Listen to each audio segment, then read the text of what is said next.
আহারে যুবকেরা শোনেন, নবী নূহ আলাইহিস সালাম ওই সময় আল্লাহ দরবারে ফরিয়াদ করতে লাগে, ও রব্বি আল্লাহ, এই বৃদ্ধা মহিলা তো জানিয়ে দিয়েছিলেন প্লাবনের সভা শুরু হয়ে গেলে তার কাছে সংবাদটা পৌঁছে দেওয়ার। ও রব্বি আল্লাহ, প্লাবন তো শুরু হয়ে গেল, 40 দিন প্লাবন হয়ে গিয়েছে, মহিলা কেমন ভাবে বেঁচে আছে আপনি বলেন। আল্লাহ দিয়ে বললেন, এ নবী নূহ আলাইহিস সালাম শোনো, তুমি তোমার উম্মতকে ভুলতে পারো, আমি রব্বুল আলামিন আল্লাহ আমার বান্দিকে ভুলতে পারি না। আর এই চ্যানেলগুলোকে প্রত্যেকে সাবস্ক্রাইব করবেন। আমাকে যারা ভালোবাসেন, এখানে যতগুলো চ্যানেল আছে বা এই ভিডিও যারা ছাড়বে, আমি অনুরোধ করব এদেরকে সাবস্ক্রাইব করবেন, এদের পাশে থাকবেন, এদেরকে আর্থিক সহযোগিতা করবেন। এটা ছিল এই আশুরার দিন। নবী আইয়ুব আলাইহিস সালাম রোগ থেকে শিফা পেয়েছিলেন মুহররমের দিন। নবী ইউনুস আলাইহিস সালাম মাছের পেট থেকে মুক্ত পেয়েছিলেন এই মুহররমের দিন। মুহররমকে কেন্দ্র করে অনেক কিছু বিষয় আছে, তবে সব থেকে মুসলিম জাহানের যে হৃদয়ের ব্যথা লাগে সেটা হলো এই কারবালা। কুফাবাসীরা ইমাম হুসাইনকে কম বেশি 150 চিঠি পাঠিয়েছিল, হুসাইন আপনি কুফায় চলে আসেন, আমরা আপনার হাতে হাত দিয়ে বায়াত গ্রহণ করব, ইয়াজিদকে আমরা খলিফা বলে মানব না। কিন্তু কুফাবাসী কম বেশি 150 চিঠি পাঠালো। ভাই যেটা আলোচনা করছিল, ইমাম মুসলিমকে পাঠালো, মুসলিম বিন আকিলকে। অনেক বড় ইতিহাস, যেগুলো বলেছে বাদ দিয়ে যাচ্ছে। কারবালার ময়দান যখন ইমাম হুসাইন তাবু গেড়ে দিল, ইয়াজিদকে 3টে কথা বলেছিল যে, এক, তোমরা আমাকে ছেড়ে দাও, আমি মদিনায় ফিরে যাই, আমাকে ছেড়ে দাও, আমি মদিনায় চলে যাই, আমি এখানে থাকতে চাই না। দ্বিতীয়, তোমরা চলো ইয়াজিদের হাতে, ইয়াজিদের কাছে আমাকে নিয়ে চলো, আমি ইয়াজিদের কাছে বসে ওনার সঙ্গে একটা সন্ধি চুক্তি করব। ওনার সঙ্গে ওবাইদুল্লাহ বিন জিয়াদকে পরপর 3টে কথা, আমাকে নিয়ে চলো, ইয়াজিদের সঙ্গে আমি সন্ধি চুক্তি করব।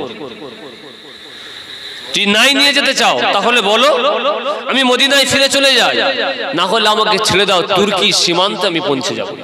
কিন্তু ওবাইদুল্লাহ বিন জিয়াদ একবারও মানে হবে না। ইমাম হুসাইনকে বললেন আপনার সঙ্গে জিহাদ হবে। যাক, বড় ইতিহাস। ইমাম হুসাইন তাবু কেটে দিলেন, তাবুর মধ্যে সবাই চলে আসে, বোন জাইনাবও আছে, সুকাইনাও আছে, নিজের কলিজার টুকরা আলী আকবর, আলী আওসাদ, আলী আসগার 3 জন আছে। যখন ওখানে আছে, তাবুতে আছে, বোন জয়নাব রাতের অন্ধকারে প্রত্যেক তাবুতে যাচ্ছে। এ তাবুবাসীরা বলো, কাল যখন কারবালার ময়দানে আমার ভাই হুসাইন যাবে, তোমরা কি আমার ভাইকে ছেড়ে দেবে, ভাইয়ের সাথ ছাড়বে? সবাই তাবুর ভিতর থেকে উত্তর দিয়েছিল, বোন জয়নাব, গায়ে 1 ফোঁটা খুন থাকতেও আমরা হুসাইনকে ছেড়ে কখনো সরে যাব না। জোরে বলবেন না? আহারে যুবকেরা শোনেন, ইমাম হুসাইন যখন তাবুর মধ্যে আছে, বোন জয়নাবকে বলতে লাগে, এ বোন জয়নাব, আপনি আল্লাহর ইবাদতে মশগুল হয়ে যান, কাল কারবালার ময়দান শুরু হয়ে যাবে, আর হয়তো ইবাদতের সুযোগ পাবো না। ইমাম হুসাইন ইবাদত করার জন্য নিজে যখন তাবুর মধ্যে বসে গেলেন, পিছন দিক থেকে কে যেন সালাম খানা দিতে লাগলেন, আসসালামু আলাইকুম ওয়া রাহমাতুল্লাহ। এ ভাই হুসাইন, আমি কি ভিতরে প্রবেশ করতে পারি? ইমাম হুসাইন বলতে লাগেন, ওয়া আলাইকুম আসসালাম ওয়া রাহমাতুল্লাহি ওয়া বারাকাতুহু। কে ভাই এই কারবালার ময়দানে? আমার ভালোবাসার মানুষ তো আর দ্বিতীয় কেউ নাই, আমার মহব্বত কন্ডেওয়ালা তো কেউ নাই, আমার ভক্তি শ্রদ্ধা করার মানুষ তো কেউ নাই, একমাত্র আমার ভালোবাসার মানুষ আমার আল্লাহ, আমার সাহারার মানুষ একমাত্র আমার আল্লাহ। কে ভাই রাতের অন্ধকারে আমার তাবুর সামনে দাঁড়িয়ে আছো? ওই সবাই মানুষটা আওয়াজ দিয়ে জানিয়ে দিলেন, এ ভাই হুসাইন, বেয়াদবি মাফ করে দিন, আমি অন্য কেউ নয়, আমি হলাম জিনের বাদশাহ, তোমার আব্বা জান হযরত শের খোদা আলীর মুরিদ। ভাই, আমি জিনের বাদশাহ এসেছি, আমি তো ওর আব্বার মুরিদ ছিলাম, আমি খবর পেলাম কাল কারবালার ময়দানে ইয়াজিদের বিরুদ্ধে তোমার যুদ্ধ হবে, আপনি অনুমতি দিন। হাজার হাজার আমার অনুসারীদেরকে নিয়ে এসছি, জিনদেরকে নিয়ে এসছি যারা ওই পাহাড়ের কিনারায় লুকিয়ে আছে, আপনি অনুমতি দেবেন, তাদেরকে হাজির করব, ইয়াজিদ বাহিনীকে ধ্বংস করে দেবে। সুযোগটা ভালো না খারাপ? একবারেই শেষ, খেল খতম। তো মেঘ না চাইতেই বৃষ্টি। ইমাম হুসাইন বলেছিল, ভাই জেন, আপনি আমার পীর ভাই, আমার বাপের মুরিদ, আপনি চলে যান। কেন কিয়ামতের দিন আমার নানার সামনে আমি মুখ দেখাতে পারবো না। নানা যদি বলে, হুসাইন তোমার জন্য তুমি জিনের বলেছিলে বলে তার হাজার হাজার সৈন্য দ্বারা আমার অনেক উম্মতকে শহীদ করে দিয়েছে, সেদিন নানার সামনে কি মুখ দেখাবো? আপনি চলে যান। রাত পার হয়ে গেল, জিনের বাদশা চলে গেলেন সহচর দিয়ে। কারবালার ময়দান শুরু। ছোট্ট করে বলছি, আর কি প্রশ্ন বলছিল না কেমন নিয়ে বলছি, 5-10 মিনিট এই ঘটনাটা একটু বলে দিই, দিয়ে ওটা বলে। সকালবেলা কারবালার ময়দান শুরু। সবাই জানি ইমাম হুসাইন শহীদ হচ্ছেন। কিতাবের মধ্যে ইমাম হুসাইনের স্ত্রীকে নিয়েছিলেন। বলেন তো ইমাম হুসাইনের স্ত্রীর নাম কি জানা আছে? শাহজানা। কি নাম? শাহজানা, ইমাম হুসাইনের স্ত্রী। উনিও সঙ্গে আছে। সকালবেলা যখন কারবালার ময়দান সব শুরু, রেডি হয়ে গেছে, যুদ্ধ হবে, ফরাত নদী বন্ধ। ইমাম হুসাইন যখন যাচ্ছেন, আশা করি যে কটা তথ্য ধরবো হয়তো শোনেননি, নতুন কিছু তথ্য তুলে ধরবেন ইনশাআল্লাহ, সংক্ষিপ্ত সময় তো। কারবালার ময়দান শুরু, একের পর এক যাচ্ছে, শহীদ হচ্ছে। ইমাম হুসাইন কম বেশি স্ত্রী, সন্তান, আত্মীয় নিয়ে এবং সহচরে নিয়ে প্রায় 200 জনকে নিয়ে গিয়েছিলেন। কিতাবের মধ্যে এসেছে নিজের ভাইপো ইমাম হাসানের পুত্র, নাম ছিল হযরতে কাসেম রাদিয়াল্লাহু তাআলা আনহু। আরেকজন ছিলেন কাসেম, যেটা হলো রাসূলের পুত্র কাসেম, এটা হলো হাসানের পুত্র কাসেম। কাসেম রাদিয়াল্লাহু তাআলা আনহু চাচা হুসাইনকে বলছে, চাচা যান, কারবালার প্রান্তে আপনি আগে যাবেন, আমি কাসেম বেঁচে থাকতে এটা হতে পারে না, অনুমতি দিন, আমি কাসেম আগে কারবালার ময়দানে যাব, শহীদ যদি হতে হয় আগে শহীদের পেয়ালা আমি পান করব। ইমাম হুসাইন বলছে, ভাতিজা যেও না।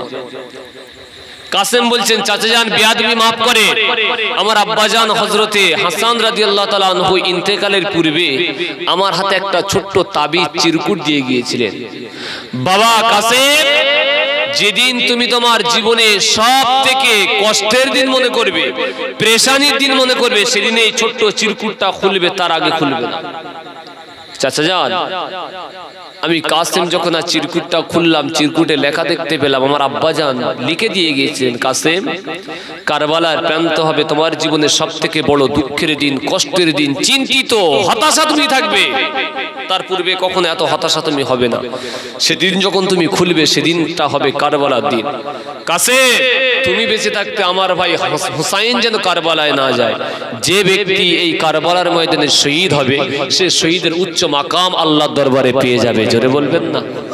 ভাই, চাচা যান, ইমাম হুসাইন, আপনি অনুমতি দিন, আমি কাসেম আগে যাব। হুজুর চলে গেলেন, শহীদ হয়ে গেলেন। আলী আকবর, নিজের সন্তান যাচ্ছে।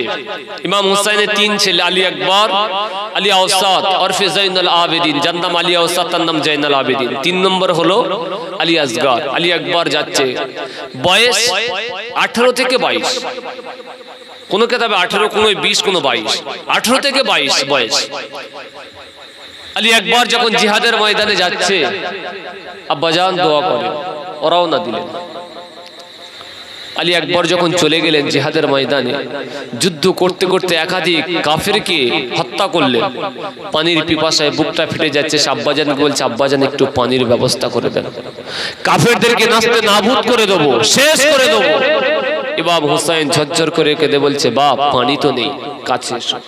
জিহব্বাটা বের করে দিলেন হযরত আলী আকবর। ইমাম হুসাইনের জিহব্বাটা চুষতে চুষতে কিছুক্ষণ চুষে একটু পানির পিপাসা কমেছে, আবার জিহাদে চলে গেলেন। ইন্না লিল্লাহি ওয়া ইন্না ইলাইহি রাজিউন, শহীদ হয়ে গেলেন। আলী আসগর ছোট্ট বাচ্চা, পানি পাইনি, পানি তাদেরকে চাচ্ছে, কুফাবাসী একটু পানি দাও, আমার আলী আসগরকে পান করাও। আমি ইমাম হুসাইন কথা দিচ্ছি, কিয়ামতের দিন আমার নানাজানকে বলে তোমাদেরকে হাউজে কাউসারের পানি পান করাবো। কিন্তু উবাইদুল্লাহ বিন জিয়াদ মানলো না, বরং তীর দ্বারা ইমাম আলী আসগারের বুকে তীরের আঘাত লাগলো। ইমাম আলী আসগার শহীদ হয়ে গেলেন। ইন্না লিল্লাহি ওয়া ইন্না ইলাইহি রাজিউন। একের পর এক শহীদ হচ্ছে। ইমামে হুসাইন সর্বশেষ নিজেই যাচ্ছে। যাওয়ার আগে কাফেলার দিকে লক্ষ্য করে বলছে, বোন জাইনাব চাদরটা আমাকে দাও। চাদরটা দিল, চাদর গায়ে দিল। এ কুফাবাসী তোমরা জানো চাদরটা কার?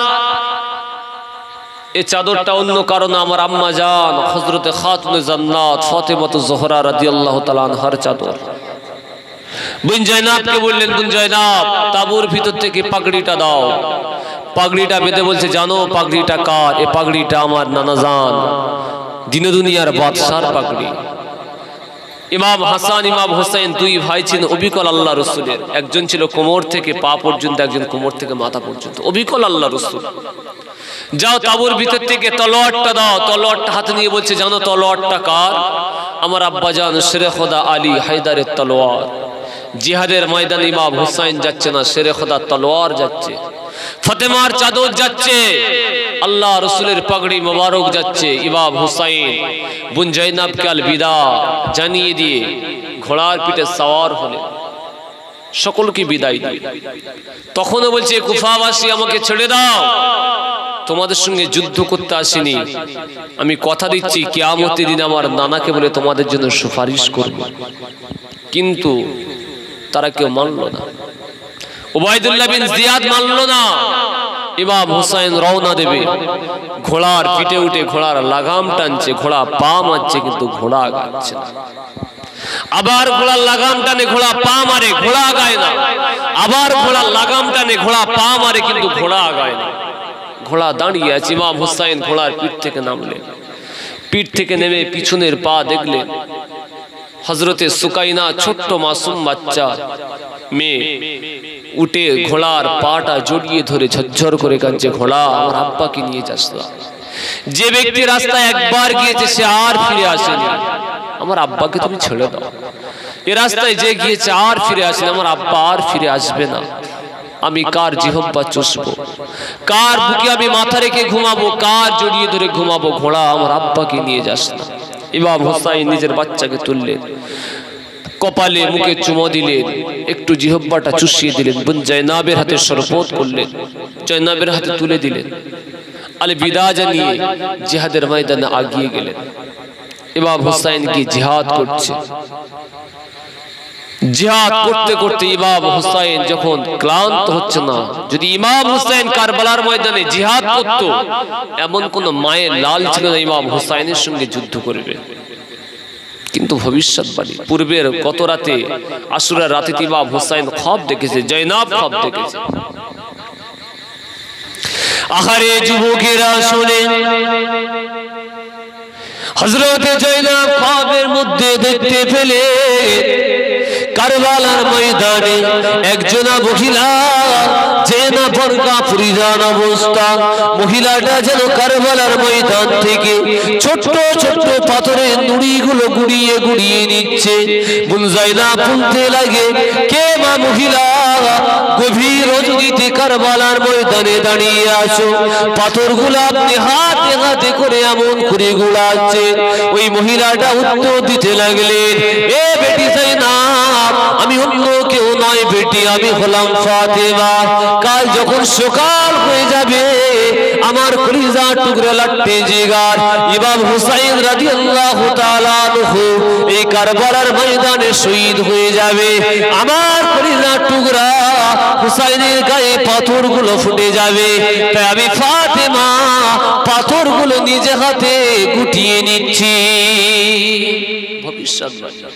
ইমাম হুসাইন খ্বাব দেখছে, কারবালার প্রান্তে এক জায়গায় আল্লাহ রসুল, ডান দিকে আবু বকর, ওমর, আলী, নবীর আরো সাহাবারা দাঁড়িয়ে আছে। হুসাইনকে বলছে, ভাই হুসাইন দেরি করো না, তোমার সঙ্গে মুলাকাত করার জন্য আমি মুহাম্মদ দাঁড়িয়ে আছি। জোরে বলবেন না। ভবিষ্যৎ।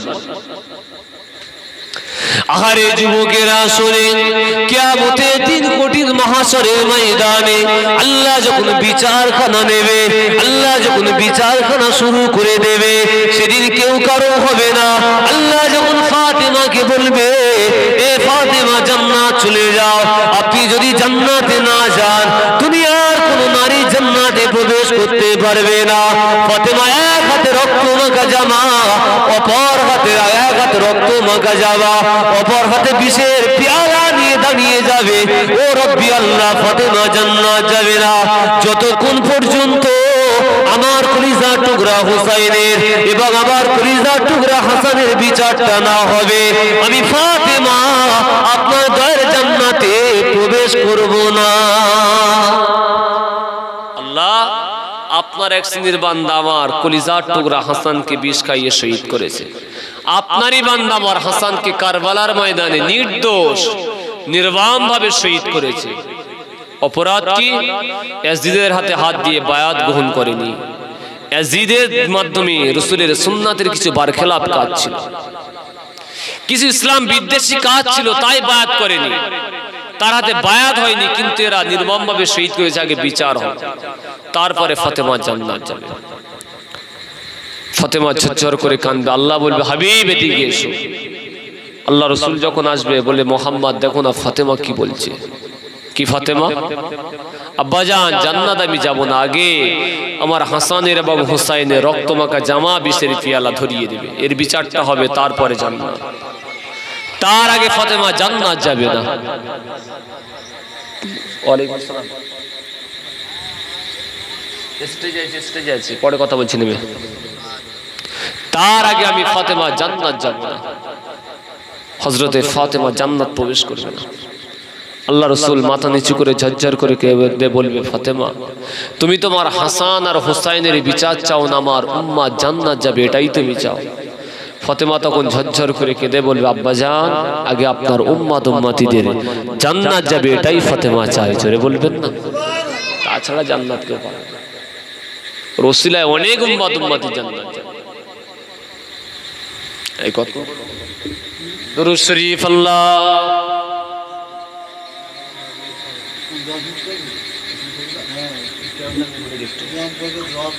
কিয়ামটা নিয়ে একটু বলে দিন। 11টা বাজতে যাচ্ছে। হ্যাঁ কি হয়েছিল বলেন, কি সমস্যা?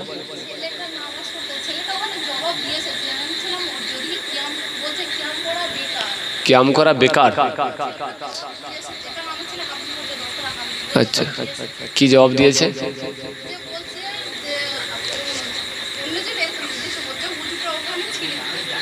কোথাকার হুজুর? কোথাকার হুজুর? আপনাদের এই মসজিদের ইমাম? আচ্ছা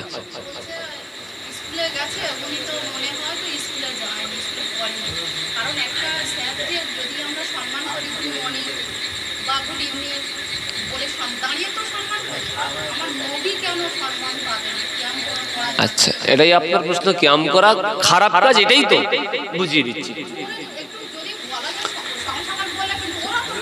আচ্ছা কেউ যদি জেগে ঘুমায় তার কি ঘুম ভাঙানো যায়? যাই কি? আমি যদি ঘুমাই আপনি আমার ঘুম ভাঙাতে পারবেন, আমি যদি ঘুমের অভিনয় করি ঘুম ভাঙাতে পারবেন? পারবেন না। হুজ্জুতি যদি কেউ করে সে হুজ্জুতি করে জিততে পারে, তবে শরীয়তের আলোকে পারবে না। যেমন একটু বুঝিয়ে দিই, কোরআন শরীফে আল্লাহ বলছে, ইয়া আইয়ুহাল্লাযীনা আমানু সাল্লু আলাইহি ওয়া সাল্লিমু তাসলিমা। এই ঈমানদারগণ, আল্লাহ কিন্তু এখানে কাফেরকে সম্বোধন করেনি। ইয়া আইয়ুহান নাস বলে মানুষদেরকে সম্বোধন করেনি। আল্লাহ এখানে ইয়া আইয়ুহাল্লাযীনা আমানু বলেছে, ঈমানদারদেরকে সম্বোধন করে বলেছে, তোমরা আমার নবীর উপরে দরুদ ও সালাম পাঠ করো, পাঠ করার মতো পাঠ করো। এটাই পাঠ করার মতো পাঠ করতে হবে। কেমন পাঠ? পাঠ করার মতো পাঠ করতে হবে। আরেকটু আগিয়ে চলে, যিনি বলেছেন যদি আলেম হয়ে থাকেন তার অনুরোধ করব, হাত জোড় করে অনুরোধ করব, যদি আলেম হয়ে থাকে নুরুল আনোয়ার কিতাব পড়ার জন্য। কি কিতাব? নুরুল আনোয়ার, যেটা কামেলে পড়ানো হয়। নুরুল আনোয়ার কিতাবের গ্রন্থকার লিখছেন, আল্লাহ যখন যে অর্ডার করে বান্দার উপরে, হয় ওয়াজিব না হয় ফরজ। আল্লাহর হুকুমটা হয় ওয়াজিব না হলে ফরজ। তাহলে এখানে অর্ডারটা করেছে আল্লাহ, হয় ওয়াজিব নয় ফরজ হবে, দুটোর একটাই হবে। কিন্তু আমাদের আকাবির মুজাদ্দিদুজ জামান বলছে বাবা কিয়াম হলো মুস্তাহসান জায়েজ, করলে সব, না করলে গুনাহ নেই। যে করতে চায় করুক, যে করতে চায় না জোর করো না, কিন্তু আমি করছি আমাকে তুমি বাধা দিও না। আচ্ছা দেখবেন বেগুন খাওয়া, অনেকের বেগুনে অ্যালার্জি আছে, আছে না নেই? খেলে গা ইচ্ছা মতো হিজুড় হয়ে, দেখেছেন? বেগুন খেলে প্রচন্ড শীতের সময় আবার কম্বলে ব্ল্যাঙ্কেটে তোলা থাকতে পারছে না, গা হিজড়াচ্ছে, গার জামা খুলে দিচ্ছে। দেয় কি দেয় না? দেয় তো। কিন্তু আমার বেগুন ভালো লাগে, বেগুন ভাজা হলে আমি অনেকটা বেশি ভাত খাবো। তাহলে আপনি কি আপনার অ্যালার্জি বলে আপনি আমার বাধা দেবেন? দেবেন?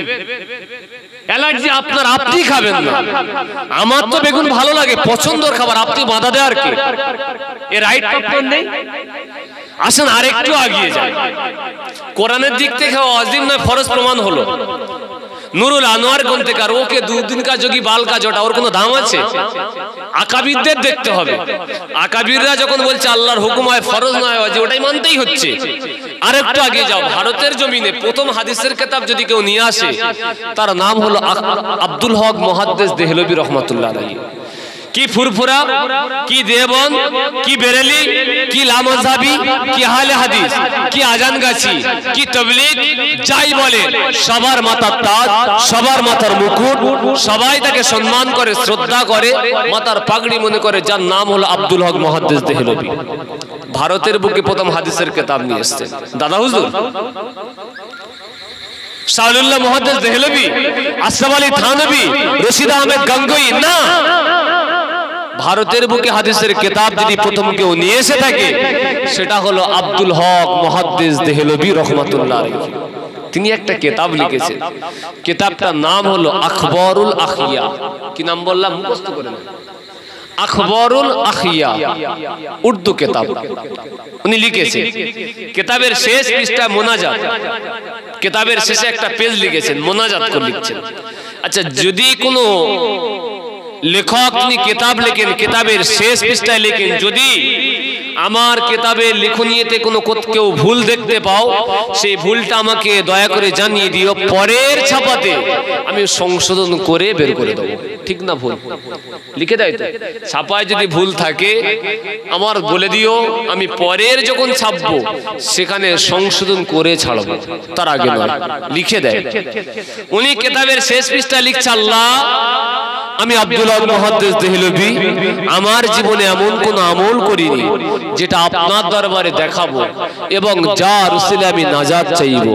নামাজ, রোজা, হজ, যাকাত, তাসবিহ, তিলাওয়াত, দান, সাদকা, আল্লাহ যেটাই তুলে ধরবো আপনি বলবেন আব্দুল হক তোমার আকাইদে ভুল, মাসলাকে ভুল, তরিকায় ভুল, পদ্ধতিতে ভুল।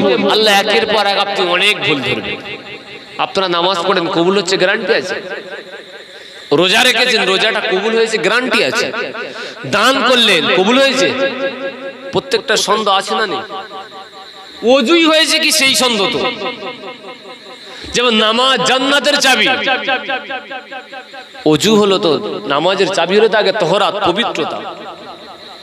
পবিত্র হচ্ছে কিনা সেটাও সন্দেহ আছে।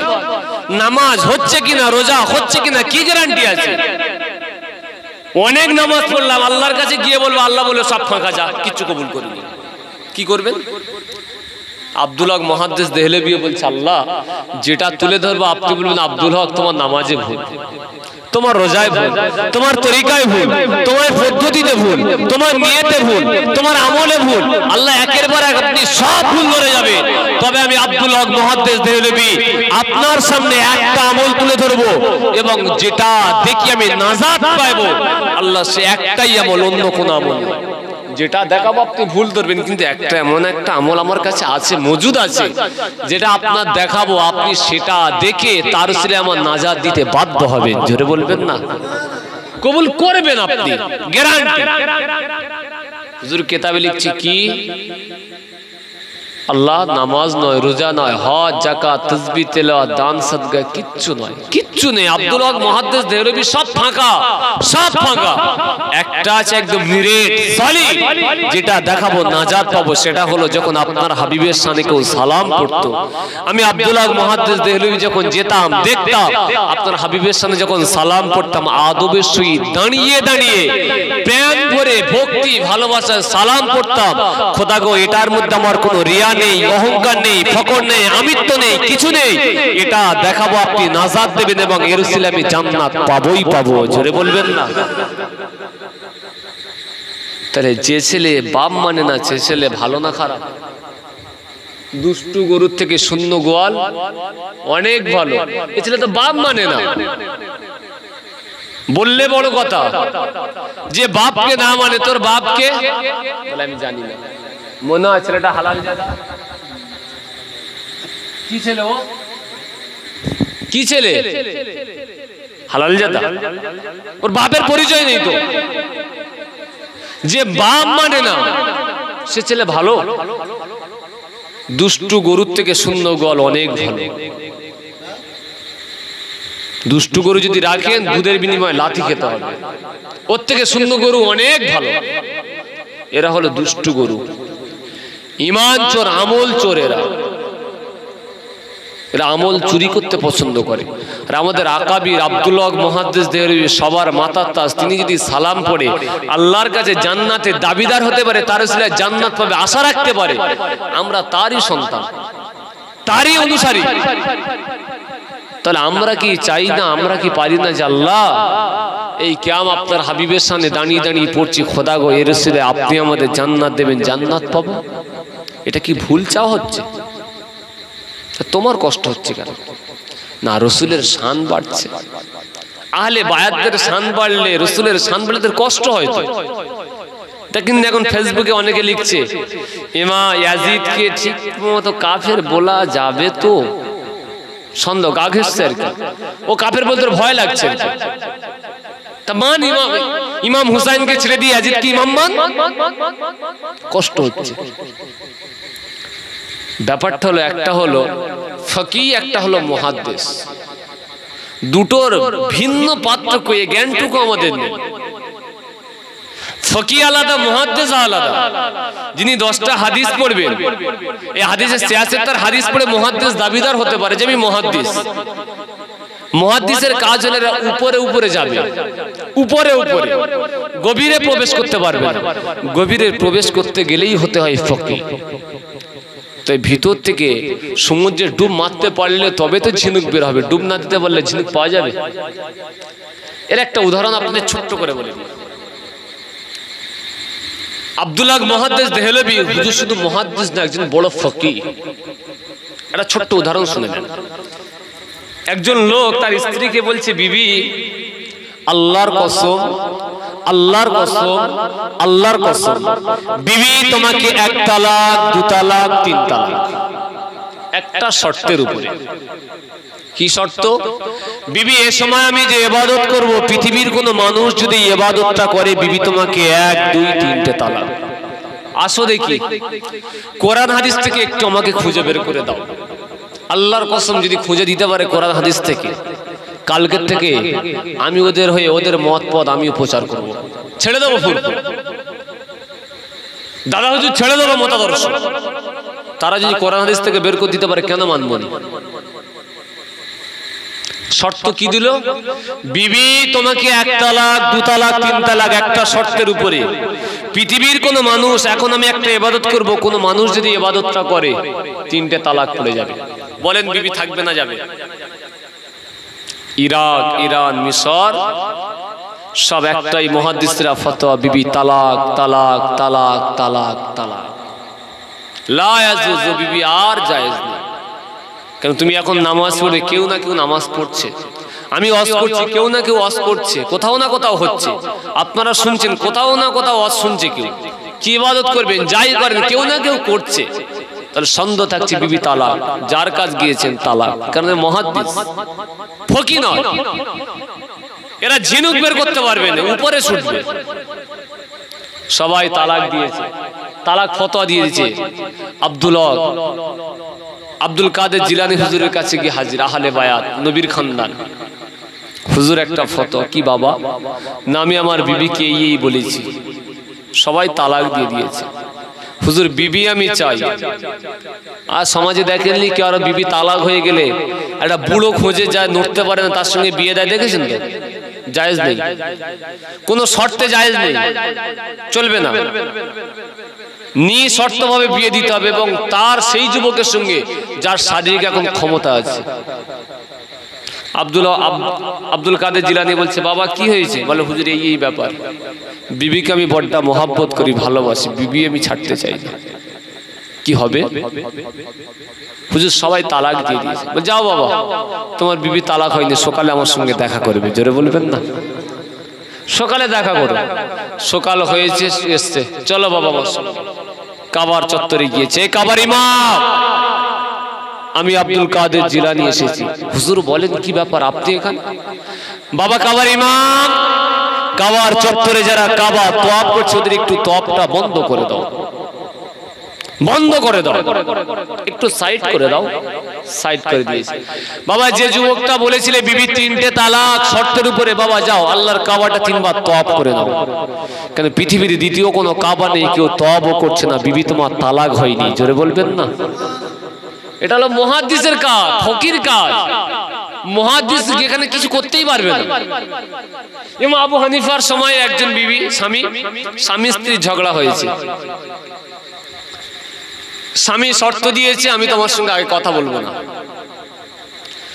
যদি আমি আগে কথা বলি তাহলে তুমি 3টে তালাক পড়ে যাবে।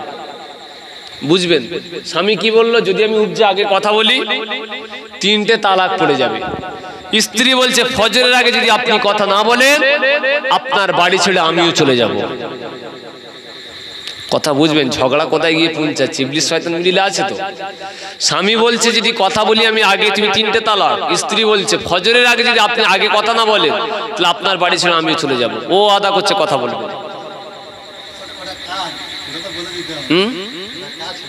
কার বলতে? সাধারণ মানুষের মধ্যে। বুঝলাম না কথাটা।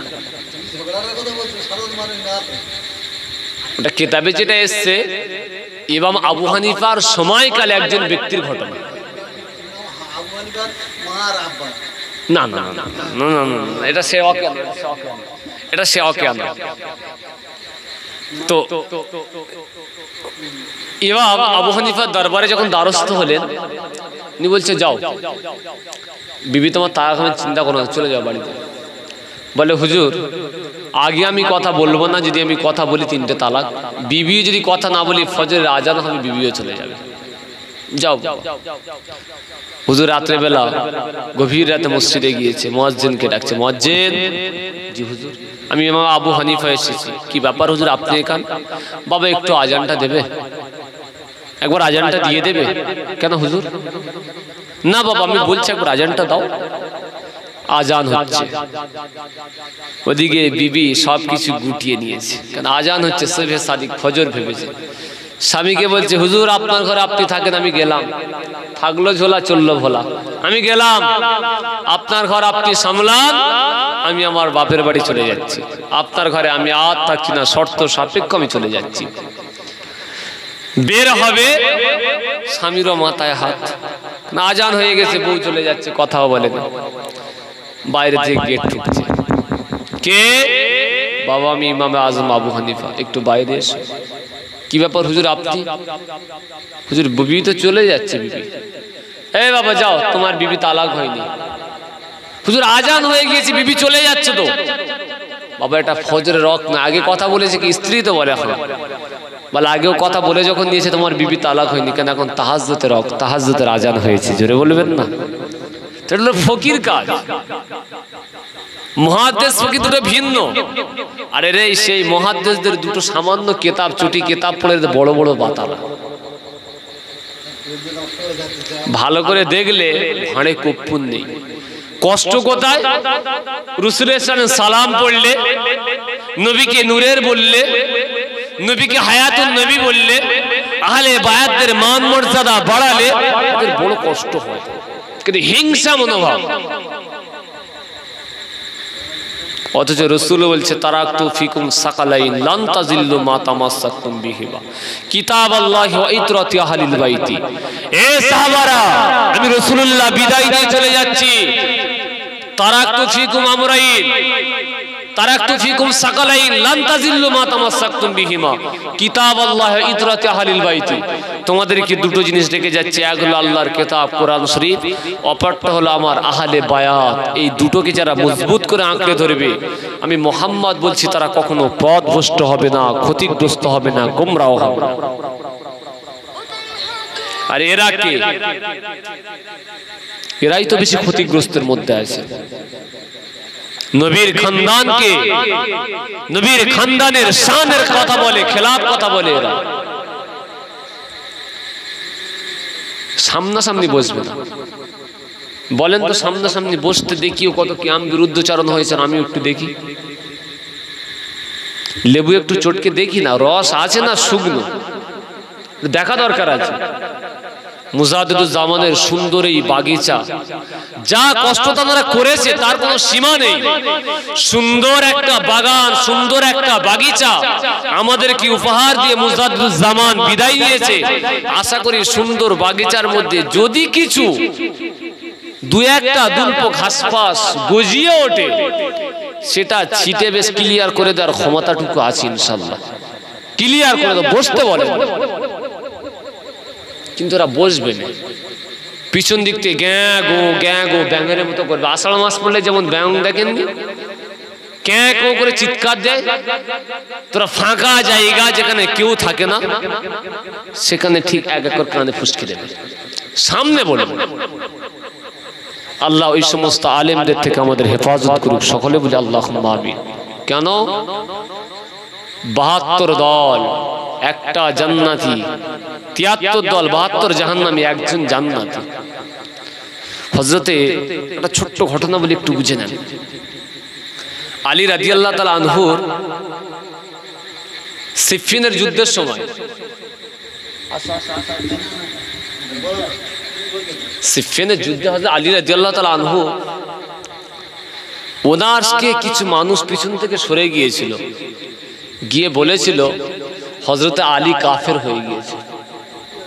কি বলেছে? আলী কাফের হয়ে গিয়েছে। আলী রাদিয়াল্লাহু তাআলা আনহু তখন চিৎকার দিয়ে বলছে, তোমরা কি জানো না আমি সেই আলী যার সাথে আল্লাহ রাসূল নিজেই জান্নাতি যে 10 জন যুবকের সার্টিফিকেট ঘোষণা করেছিলেন, আমি সেই আলী যার বিরুদ্ধে আল্লাহ রাসূল যার পক্ষে বলেছিল আমার আলী ও জান্নাতি। কি মনে করছো আজ দেখেননি শিয়ারা আছে একদল, নেই একদল শিয়া? আহারে যুবকেরা শোনেন, 1 তারিখে আল্লাহ নবী আমার হযরত আলী কানের কাছে মুখটা রাখলেন। আলীর কানে মুখটা রেখে আস্তে আস্তে বলতে লাগলেন, এ জামাতা হযরত আলী, তুমি হলেন হযরত ঈসার মতো, অনেকটা তুমি ঈসার মতো আলী। কেন ইয়া রাসূলুল্লাহ, হাবিবাল্লাহ, আল্লাহ নবী জানিয়ে দিলেন, এ বাবা জামাতা হযরত বেটা আলী শোনো, হযরত ঈসা আলাইহিস সালামকে এক শ্রেণীর ইহুদিরা তারা ঈসা নবীকে ছোট করতে করতে তারা ইহুদিতে পরিণত হয়ে গিয়েছে। আরেক শ্রেণীর মানুষেরা ঈসা নবীকে বাড়াতে বাড়াতে আল্লাহর বেটা পর্যন্ত পৌঁছে দিয়েছিলেন। এ বেটা আলী শোনো, তোমার সময়টা হবে, তোমার কালটা হবে অনেকটা ঈসা নবীর সাদৃশ্য, তোমার অনেকটা ঈসা নবীর মতো হবে। কেউ তোমাকে বাড়াবে, কেউ কমাবে। তাই শিয়ারা বাড়াতে বাড়াতে বলেও বসে, আল্লাহ যখন নবুয়তটা পাঠিয়েছিলেন জিবরাইলের মাধ্যমে, জিবরাইল নবুয়তটা এনে আল্লাহ হযরত আলীকে দিতে না দিয়ে ভুল করে নবীকে দিয়েছিল। তারা ওরা আলীকে নবী বলে মানে, আলীকে ওরা নবী বলে মানে। তেরা বাড়াচ্ছে আর কমাচ্ছে, যে যেখানে তার সেখানে ততটাই রাখাটাই বেটার। বাড়াবে কে, কমাবে কে?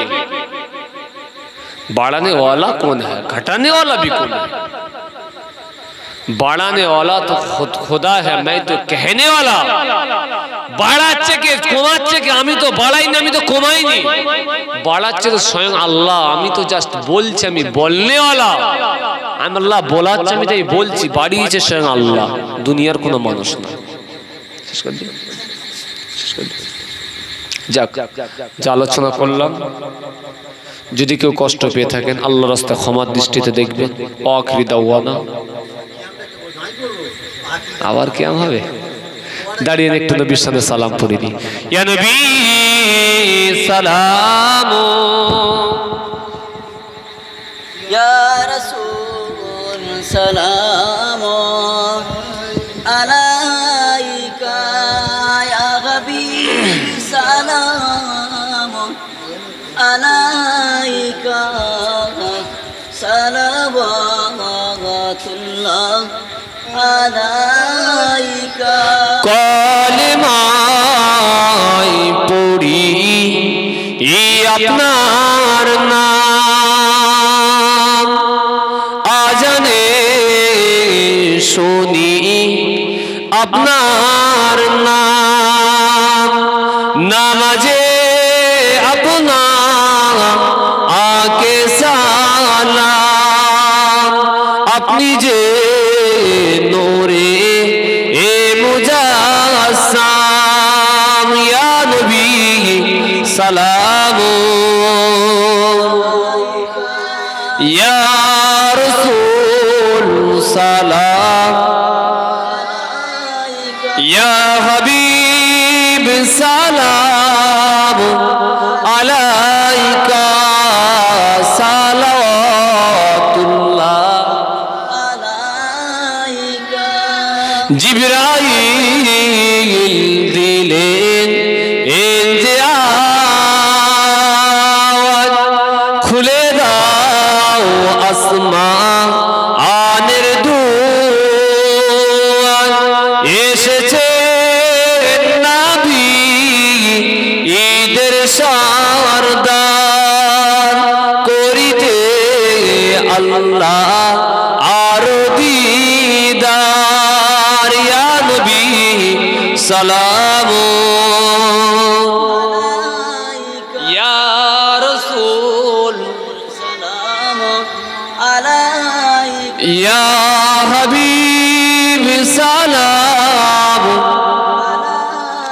সালাওয়াতুল্লাহ। আল্লাহ আপনাদের সালামকে কবুল করেন। সকলে বলে আল্লাহুম্মা আমিন। সকলে বলেন ইয়া রাব্বি বিকামালিহি কাশাবাতু জাবি জালালিহি হাসানাতু জামিয়ু খিসালিহি সাল্লু আলাইহি আলিহি আল্লাহুম্মা সাল্লি আলা সাইয়্যিদিনা মাওলানা মুহাম্মদ ওয়া আলা আলি সাইয়্যিদিনা।